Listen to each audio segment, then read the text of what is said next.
எந்த விளையாட்டு எவ்வளோ துக்கப்பட்டாலும், எவ்வளோ சந்தோஷப்பட்டாலும், எவ்வளோ கோவப்பட்டாலும் அண்டர் கண்ட்ரோலில் இருக்கணும். யார் கண்ட்ரோலில்? நான் திட்டுகிறேன், நான் கோவப்படுகிறேன், நான் அழுகிறேன், நான் சிரிக்கிறேன். யாருக்கு தெரியும்னா? கிடையவே கிடையாது. கோவப்பட்டால் கோவமாக மாறிடுறீங்க. கோவம் மட்டும்தான் உங்களை ஒழுங்காக வச்சுக்குது. என்ன கேட்டால், நீங்கள் ஒழுங்காக கொண்டாடுற ஒரு உணர்ச்சி எது அப்படின்னு கேட்டால் கோவம். சிரிக்கிறதுல கூட தமாஸ் பண்ணுறீங்க நீங்கள் ஆளுக்கு ஏற்ற மாதிரி. பொம்பளைன்னா ரொம்ப படாருன்னு சிரிக்கக்கூடாது, அதெல்லாம் சிரிக்கக்கூடாது. லைட்டாக அப்படி சிரிச்சுட்டு என்ன பண்ணணும்? ஆனால் ரூமில் போயிட்டு என்ன பண்ணுங்க நீங்கள்? பண்ணுங்க. அப்போ நீங்கள் எப்படி தான் சிரிப்பீங்க? அப்பமா கோவம் மட்டும் யார் கற்றுக் கொடுத்தாலும் உங்களால் முடியாது. நீங்கள் நாக்கை கடிப்பீங்க, கண்ணு மொழியெல்லாம் பிரிஞ்சிடும். உங்கள்கிட்ட சில உணர்ச்சிகள்லாம் இருக்குது.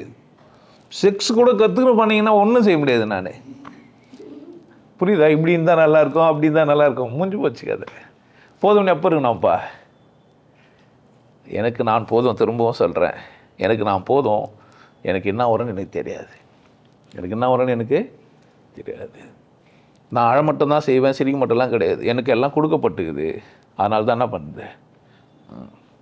அப்பா செத்துட்டார், ஏன்டா உயிராக வந்துட்டு போகிறாருன்னா வருவாரா வரமாட்டாரா எனக்கு தெரியாது. ஆனால் அழ வருது. புரியுதா என்ன சொன்னேன்? யாரோ ஒருத்தர் உங்களை பார்த்து திட்டினா உனக்கு கோவம் வருது. எல்லாத்தையும் என்ன பண்ணுங்க நீங்கள்? அப்படி கொண்டாடினா தான், திரும்பவும் சொல்கிறேன், உங்களுக்கு போதுன்ற மனநிலை வரும். அதர்வைஸ் ஒருத்தர் இது போதும் அது போதுன்னா சொன்னாலும், உனக்கு நான் போதும்னா நீ என்ன எந்த நாணயம் எடுத்துப்பியோ எனக்கு தெரியாது. இல்லை, உனக்குள்ளே 1,00,000 நான்குது. ஒருத்தரும் ஒரு ஆளாக நினைக்கிறீங்க.